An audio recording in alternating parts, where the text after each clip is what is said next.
12, versículo 42.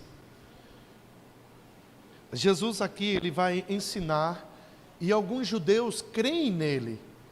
Porém, acontecem algumas coisas, como João aqui, ele relata isso no versículo 42 de capítulo 12. Contudo, muito dentre as próprias autoridades creram nele, mas por causa dos fariseus, não os confessavam para não serem expulsos da sinagoga, porque amaram mais a glória dos homens do que a glória de Deus. Jesus, ele está ensinando, ele está trazendo ali o evangelho, e muitas das autoridades que estão ali reconhecem que Jesus é uma autoridade, eles creem no que Jesus está dizendo, mas por causa da função que eles tinham e da posição que eles tinham, eles de certa forma, eles não confessam diante dos homens isso, eles não se expõem, porque de alguma forma eles não queriam pegar mal diante do povo, eles não queriam ser expulsos da sinagoga, eles não queriam ter de certa forma a reputação deles manchada por algo que Jesus estava falando. Então eles preferiram a glória dos homens do que a glória de Deus. Sabe, irmãos, e nesses dias Deus, ele tem puxado a nossa igreja, e quando eu digo a nossa igreja, a igreja dele mesmo, o corpo de Cristo, independente da placa denominacional, Deus, ele tem puxado a igreja para uma nova fase, há uma fase daqueles que não negam ele em qualquer circunstância. Deus, ele tem puxado o seu povo, Deus tem levado o seu povo para um nível, que é aqueles, querido, que chegou agora, não tem como nós sermos crente 007, aquele crente que é o espião, ninguém sabe que é, mas ele está lá. Sabe, chegou um tempo, queridos, que o mundo ele vai estar exigindo do povo da fé uma resposta. Está exigindo dos crentes uma resposta. Porque o mundo cada vez mais caótico, eles não vão saber o que fazer. Todas as decisões que autoridades estão trazendo, seja elas qual forem, não estão pautadas, nenhuma delas, numa ciência. Primeiro, por quê? Porque ciência exige tempo para se constatar. Mas eles têm que tomar uma decisão, e eles estão corretos em tomar as decisões. Se é para isolamento, vamos isolar. Eu não estou aqui para questionar isso, dizer se está certo ou se está errado, porque eu não tenho propriedade para dizer o que está certo e errado. Mas na função deles, eles estão tomando as decisões que seja melhor para a população, para poder resolver. Mas deixa eu te dizer, irmãos, chegou um tempo que a igreja, como nunca, sabe que por trás de tudo isso tem um rabinho. E o coisa ruim, o Satanás, o capiroto, sei lá que nome tu dá para essa desgraça, o infeliz, ele está começando agora a mexer em tudo quanto é situação. O vírus, ele veio de alguma forma para levar as pessoas idosas, que eram as vulneráveis. Porém, as crianças não são as vulneráveis. Mas se você perceber, nos últimos tempos, as nossas crianças estão sendo bombardeadas como nunca antes. Através de internet, através de vídeos, através de programação, através de youtuber, de influencer, essas coisas, através de jogos eletrônicos, que está terrível, onde crianças com 4, 5, 6 anos de idade dizem que querem comprar uma arma, querem ter uma arma. E deixa eu te dizer, irmãos, eu fui atrás dessa bexiga desse jogo do Free Fire. Você sabia que quanto mais ele cresce, ele vai ficando parecido com um demônio mais potente? Você percebe que tem muito cristão e que está envolvido no meio de um negócio desse? Porque o diabo está procurando alguma maneira de ceifar e destruir as pessoas e o projeto de Deus. E as pessoas, elas estão com vergonha de dizer publicamente que elas são crentes. Por quê? Porque os testemunhos não estão condizendo com aquilo que é ser crente. Porque os testemunhos estão, na verdade, querido, afastando as pessoas ao invés de aproximar elas de Cristo.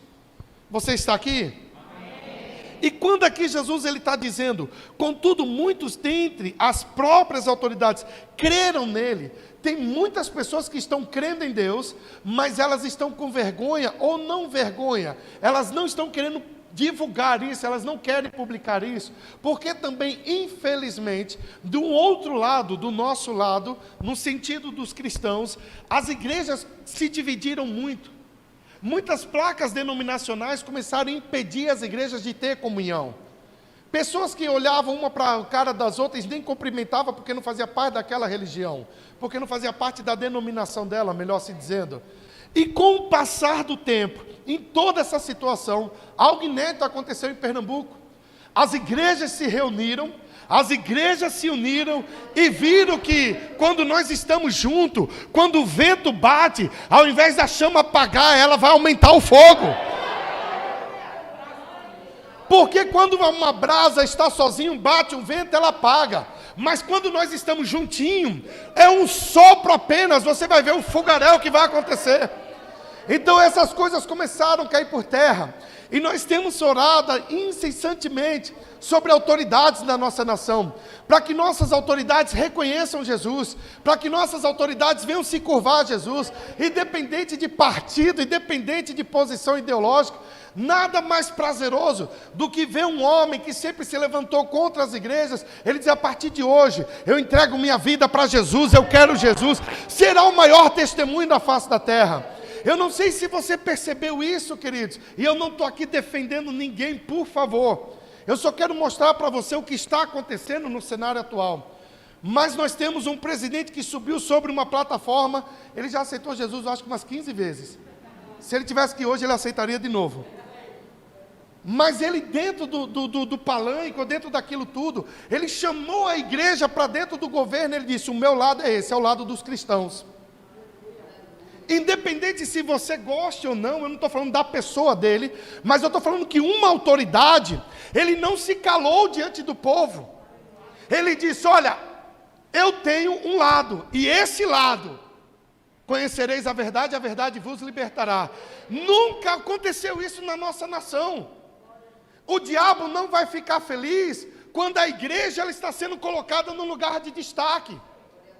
Eu não estou falando aqui com paixões políticas, eu não estou aqui defendendo, não estou dizendo quem é honesto e quem é desonesto, não me cabe fazer isso. Mas durante anos nós oramos, pedindo a Deus que essa autoridade se convertesse, que o Senhor é o Senhor da nossa nação, que o Senhor, a nossa nação está consagrada a Deus. Irmãos, e Deus levantou autoridades, eu não estou, entenda isso por favor. Eu sei que você pode ter as suas preferências, eu não estou falando de partido, eu estou falando de princípios.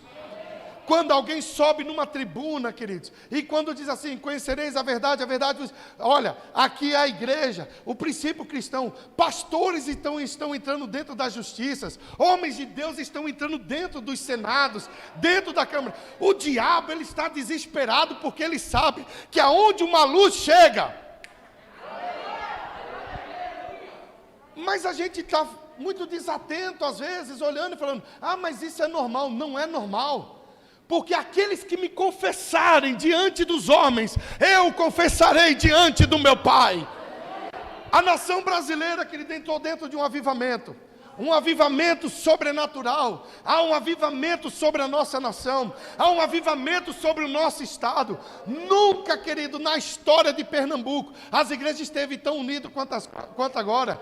Seja a Quadrangular, seja a Assembleia de Deus, a Universal, a Batista Internacional, Mundial, Verbo da Vida, Presbítero, não interessa a placa. Uma coisa, podemos estar, querido, dentro de exércitos diferentes, né, questão doutrinária, mas nós temos um comandante. Não é o Verbo da Vida que vai levar você para o céu. Quem vai te levar é Jesus Cristo. Não é a Batista, não é a Quadrangular, não é uma placa de igreja. Chegou o tempo, querido, que as placas estão caindo, as indiferenças estão sendo deixadas de lado. Por quê, pastor? Porque o que nos une é mais forte do que aquilo que nos separa. Aleluia! Glória a Deus. Eu não sei você, mas todo dia quando eu acordo eu falo: Pai, mais um dia que eu vou viver intensamente as tuas promessas, mais um dia, ó Deus, que eu vou fazer aquilo que o Senhor me chamou. E desde que eu decidi isso, deixa eu te dizer, eu descobri que eu poderia ir além daquilo que eu estava indo. Será que nós não estamos, querido, dentro de um comodismo espiritual?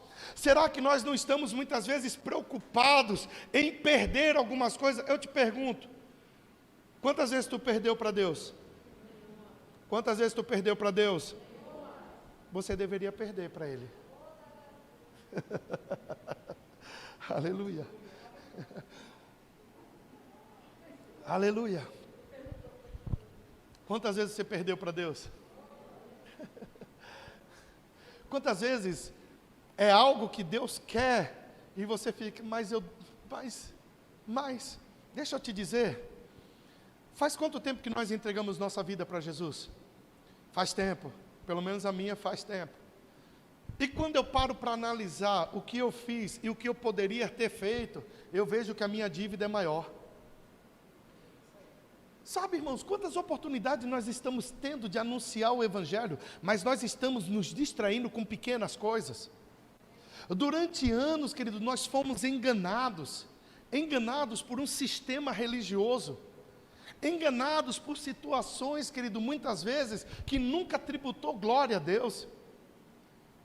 Mas, irmãos, graças a Deus pela palavra da fé, graças a Deus que essa palavra chegou ao Brasil, porque, irmãos, a minha vida foi mudada de uma forma, irmão, fui transformado de uma maneira, que quando eu olho agora a minha vida, eu falo, meu Deus, e Deus fala, tem mais. E quando eu falo que tem mais, querido, muitas vezes a gente pode até associar a coisas materiais, mas eu estou dizendo para você em âmbito espiritual, irmãos, tem lugares em Deus que eu e você ainda não fomos, e Ele quer que nós cheguemos até lá. Existem lugares em Deus que Ele está esperando a gente, para a gente correr e dar um pinote lá dentro. Sabe por que muitas vezes a gente não está indo? Porque nós, infelizmente, estamos fascinados com as coisas do mundo, fascinado com distrações, fascinado com oportunidades, fascinado com coisas que estão acontecendo. Deixa eu te perguntar, se Jesus vier nesse exato momento, quem aqui sobe?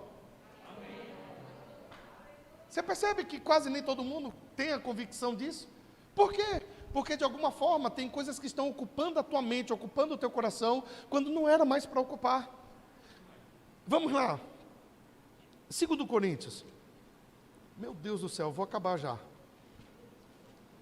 A gente pode terminar, vocês vão e eu continuo. Na internet vocês vão para casa no YouTube.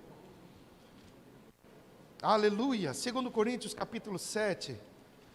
Diga para o teu irmão assim, Deus é bom. Deus é bom. Vai tudo bem. Aleluia.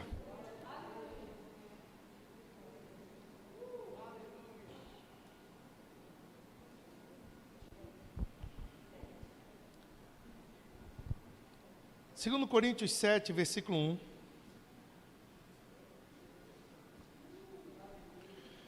Tendo, pois, ó amados, tais promessas, que promessa? Se ele está dizendo aqui, você lembra que a Bíblia ela não é dividida em capítulo e versículos, não é isso? A Bíblia foi colocado capítulo e versículo para nos ajudar. Então, se ele está dizendo, tendo, pois, amados, tais promessas, eu preciso entender que promessas é essa que ele está dizendo. Volta para o 6, finzinho do 6, versículo 16. Aleluia. Vamos para o 14 para me trazer esse contexto para você. Não vos ponhais em julgo desigual com os incrédulos, porque que sociedade pode haver entre a justiça e a iniquidade? Ou que comunhão da luz com as trevas? Que harmonia entre Cristo e o maligno? Ou que união do crente com o incrédulo? Que ligação há entre o santuário de Deus e os ídolos? Quem é santuário de Deus? Aleluia, porque nós somos santuário do Deus vivente, como Ele próprio disse. Ele disse o quê? A promessa, é a promessa que Ele começa a dizer no capítulo 7, no versículo 1, é o que Ele está dizendo aqui, habitarei e andarei entre eles, serei o seu Deus e eles serão o meu, aleluia. Por isso, retirai-vos do meio deles, separai-vos, diz o Senhor, não toqueis em coisas impuras, e eu vos recebereis. Aí vai para o capítulo 7, versículo 18, aqui antes, serei vosso pai, e vós sereis para mim filhos e filhas, diz o Senhor Todo-Poderoso. Aí no capítulo 7 ele diz, tendo, pois, ó amados, tais promessas, as promessas que eu habitarei em vós, entre vós, santuário, morada do Altíssimo, promessa dele. Ele está dizendo, pois tendo tais promessas, aí ele está dizendo, agora você sabe da promessa, você sabe tudo isso, aí ele agora vai dizer, o que você deve fazer? Aí ele diz, purifiquemo-nos de toda, aleluia, tanto da carne como do Meu Deus, aperfeiçoando a nossa santidade no temor de quem? Bem-vindo à santidade. Eu habitarei no meio deles. Eu andarei no meio deles. Eu serei Deus deles, eles serão o meu povo. Eles serão meus filhos e minhas filhas. Ele diz, tendo tais promessas, ele diz, por causa dessas promessas, diz que eu ordenei a vocês, diz que eu disse para vocês. Quantas vezes Deus falou nas promessas? Ele falou, então por causa disso, ele falou, vocês vão fazer umas coisas. Que coisas? Purifiquem de toda impureza. Se ele está falando que tem que purificar de toda impureza, é porque existe impureza. E aonde está essa impureza? Ele diz, tanto na carne, como no... Uau! O que isso quer dizer, pastor? Quer dizer que existe a impureza da carne, pecado. Impureza no espírito, motivação errada. Você pode estar servindo a Deus com a motivação errada. Você pode estar dentro de você, dentro da igreja, mas no seu coração ter uma motivação errada. Você tem que se limpar disso.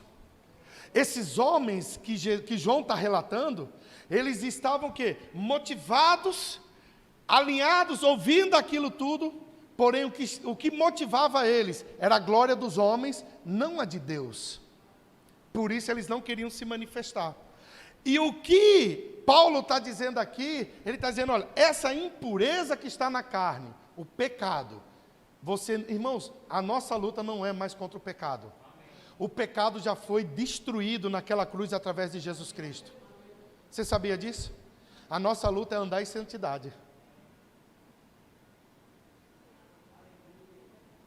O pecado não é um problema a ser vencido, ele já foi. 2 Coríntios 5,17, ele diz, aquele que está em Cristo é o que? Nova? As coisas velhas? Por que ainda pessoas andam nas coisas velhas? Porque esqueceu a identidade de nova criatura. Procurando solucionar ou satisfazer as impurezas da carne. Aí uma vez que a pessoa está liberta da carne, agora ela está dentro e quando eu falo da igreja, por favor, queridos, a instituição, e toda instituição vai haver doutrinas, ensinamentos, por quê? Porque é uma maneira de você andar alinhado dentro da palavra de Deus. Então, uma vez que você está agora, ele diz assim, agora vamos alinhar o teu espírito. O que é alinhar o espírito? Você precisa entender o propósito de Deus e no teu coração estar com a motivação correta para que esse propósito possa avançar. Em nome de Jesus, dá uma regulada no ar. Porque assim, tem gente aqui que está congelando. Eu estou com um nariz que está gelado aqui. Porque eu senti mesmo, se eu sentir, meu irmão, aqui já congelou. Eu quando desci aqui, eu falei, meu amigo, esse ar está desligado. Ele falou, nossa pastor, o senhor tem um termômetro, hein? Eu falei, obrigado, Evaldo. Dá uma salva de palmas para a diaconia, querido, isso aí.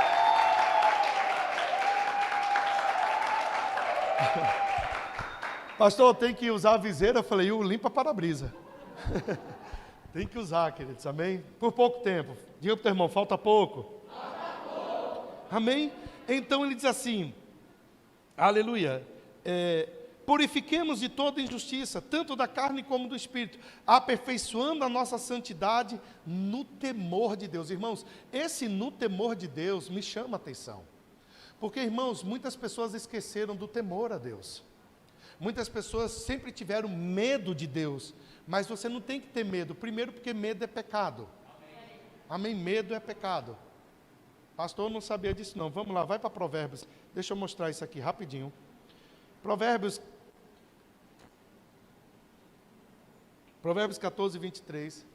Algumas pessoas falam assim, pastor, eu tenho uma dúvida. Eu aprendi, queridos, que a gente não pode mais ter dúvida não. Dúvida é pecado. Em todo o trabalho aproveito meras palavras, porém... Foi rápido aí o negócio. Isso, em todo o trabalho aproveito meras palavras, porém levam à penúria. Interrogação. Então agora eu aprendi que nós temos um questionamento, mas dúvida não, porque toda dúvida ele já tirou de nós. Com Cristo você não vai ter, queridos, se der certo, se for. Com Cristo, meu irmão, é de triunfo em triunfo. Nós recebemos uns dados, querido, eu fiquei tão impactado com isso, e nós não estamos falando isso aqui para desmerecer ninguém, amém? Mas você sabia que das quase 400 igrejas nossa, Verbo da Vida, nós não tivemos tanto óbitos, querido, com o Covid, essas coisas? Sabe, eu não estou aqui, não estou falando de outras igrejas, porque eu não sei o número de outras igrejas. Mas quando foi feito um levantamento para saber a situação, como foi afetada, irmãos, como a palavra da fé, ela funciona, a confissão da palavra. Irmãos, várias pessoas dizendo, teve um irmão um senhor aqui na rua, eu passando, aí ele falou, o senhor é daquela igreja branquinha ali, né? Eu falei, sou. Ele falou, vocês são meio... Aí eu falei, meio não, a gente é completo, na verdade. Aí ele falou que tinha uma irmã passando aqui, e ela passando, ela, logo, logo nós estamos voltando, Deus. E ela foi andando, e ele disse que ficou olhando, ela falou, eu sou sarada e curada, eu sou sarada e curada. Disse que ela no meio da rua, andando e falando. E ele olhou, ele fez... E ficou assim, né? Pois deixa eu te dizer, irmão, ela está falando a palavra. Sabe, queridos, tem algo no meu coração, irmãos. Todas as vezes, irmãos, que eu olho para o que Deus fez por mim, que Deus tem feito, queridos. Sabe, só de lembrar da obra redentora de Jesus já está maravilhoso. Mas sabe, irmãos, lembrar que todos os dias, quando eu acordo, eu falo, uau, está dando certo. Irmão, a gente está avançando de uma maneira. Agora, por que muitas pessoas estão amedrontadas? Por que muitas pessoas estão acuadas? E por que muitas pessoas estão atribuindo a Deus todas as coisas? Porque essas pessoas, de fato, queridos, elas adoram um Deus desconhecido. Há um Deus que elas não sabem quem é. Porque quantos aqui sabem que Deus é bom? É possível de uma fonte boa sair maldade? É possível Deus fazer algo para nos prejudicar? Irmão, se vós que sois maus, sabeis dar boas dádivas aos vossos filhos, quanto mais o vosso Pai Celestial. Qual filho entre vós pedir um pão, você vai dar para ele uma cobra, vai dar uma pedra, vai dar um escorpião? Não, meu irmão, ele diz assim, mas vós que sois, ele fala assim, olha, registra isso. Deus é bom. Toda boa dádiva, todo dom perfeito vem do Pai de quem? Meu irmão. Sabe, meu irmão, eu não consigo achar na Bíblia nada que venha como Deus castigando a gente. Agora deixa eu te dizer, está chegando o dia do acerto de conta. Mas quando nós falamos de juízo final, quando eu falo juízo final, qual a imagem que vem na tua cabeça? Fogo, né? Destruição, não é assim? Mas isso aí é para quem ficar, para nós é paraíso, meu irmão. Quando fala de juízo final, para nós é mel na chupeta, meu irmão.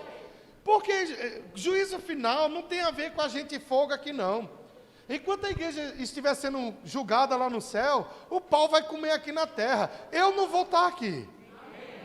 Se você quiser ficar, conseguir depois subir, aí tu me conta como foi.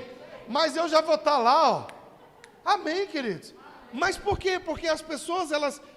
Não, pastor, eu tenho que ter temor ao Senhor. Eu tenho que ter. Deixa eu te dizer, irmãos, você não tem que ter. Você tem que expressar. Quando é que eu não ando em temor ao Senhor? Quando eu satisfaço a minha carne. Quando eu satisfaço os meus desejos. Pastor, mas a carne é fraca. E se ela fosse forte? Se a carne é fraca, o cara não vence, e se ela fosse forte? Tu nunca ia vencer. Irmãos, tem determinado chavão que não cola. Não cola. Santidade, queridos. Ele está dizendo, olha, purifique de toda impureza. Ele não falou de algumas, ele falou de todas. E quando é que eu vou me purificar, pastor? Tomando um banhinho de galho de arruda. Não é assim? Não é assim? É como? É como? Como que eu vou limpar o que está por dentro, se eu não estou colocando nada para dentro? É por isso que ele disse para Josué, ei, medita, quanto tempo? Dia e noite. Meditou dia e noite, medita. Pastor, eu vou ficar 24 horas com a Bíblia. Não, meu irmão, um versículo que tu bota para dentro e tu fica remoendo isso, ó. O dia inteiro. Senhor é meu pastor, nada me faltará. O problema é que a gente só quer ficar com esses versículos. Muitas vezes a gente só quer esse versículo, bondade e misericórdia, certamente me seguirão, oh, aleluia, eu sou abençoado. E Deus está dizendo, ei, tu não recebe ainda porque você não se purificou das impurezas. Você não tirou aquela caca que ainda está te segurando, aquela âncora. Deus não lembra do nosso passado, mas o diabo tem uma mente, uma memória, o desgraçado, que ele quer lembrar todo dia o nosso passado. Se eu não renovar a minha mente, conforme Paulo diz lá em Romanos 12, não vos conformeis com esse século, mas transformai-vos. Por qual processo? Pela renovação. Eu tenho que renovar a minha mente com a palavra. Não tem como, querido, lutar uma guerra com armas de outra temporada. Não adianta você querer, no verão, usar roupa de inverno. Não adianta você estar no inverno querer usar roupa de verão. Vamos lá, quantos graus está? 10 graus. Põe um biquíni aí, vamos para a praia. Vai não, tu não vai. Porque não é a temporada. Existe roupa que é adequada para a estação. Não adianta você querer hoje lutar com as tuas forças, entenda. Foi Jesus Cristo que pagou o alto preço por nós. Foi Jesus Cristo que tirou tudo aquilo escrito de dívida contra mim, contra você. Qual é a minha força hoje, pastor? É se render na presença dEle. É somente se render. Quando é que eu vou me render, pastor? É quando você, não é você ficar assim, ó Deus, eu sou tão miserável, desgraçado, pecador, imundo. Desculpe, isso é falsidade. Você quer tributar glória para Deus, não é você se esculhambando. Quando é que eu tributo glória para Ele? Pai, eu sei quem eu era, mas por causa de Jesus Cristo o Senhor me tornou filho. Eu tenho acesso a Ti. O meu endereço foi mudado. Eu estava caminhando, eu fui transportado do espelho das trevas para o reino do Seu amor. Pai, obrigado pelo sangue de Jesus. Eu sou justiça de Deus por causa do sangue de Jesus. A obra redentora de Jesus. Isso é a tua identidade hoje. O que tu foi, esquece, já era. Mas pastor, é que eu pisei na bola. Não interessa, se arrependa. Por que não se arrependeu? É simples, mas é assim, pastor. Tu quer fazer o quê? Quer levar chicotada?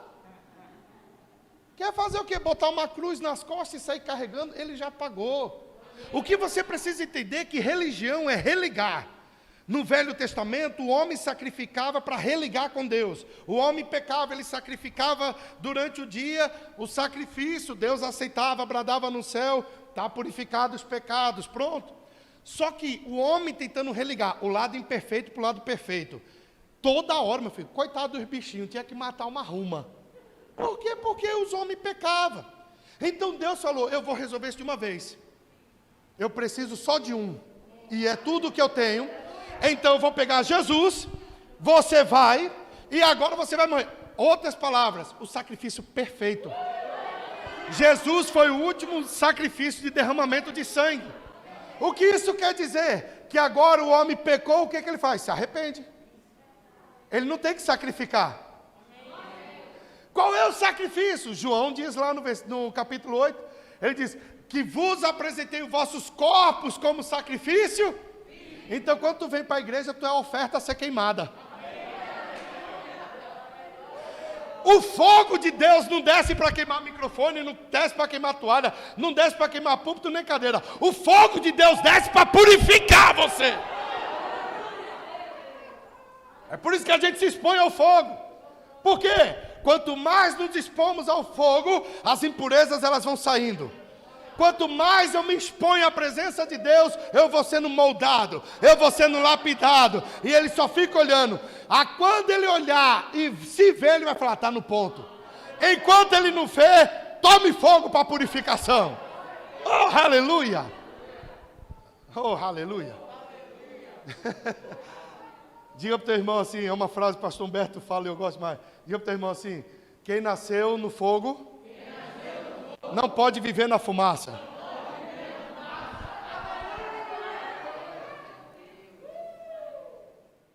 Fecha os teus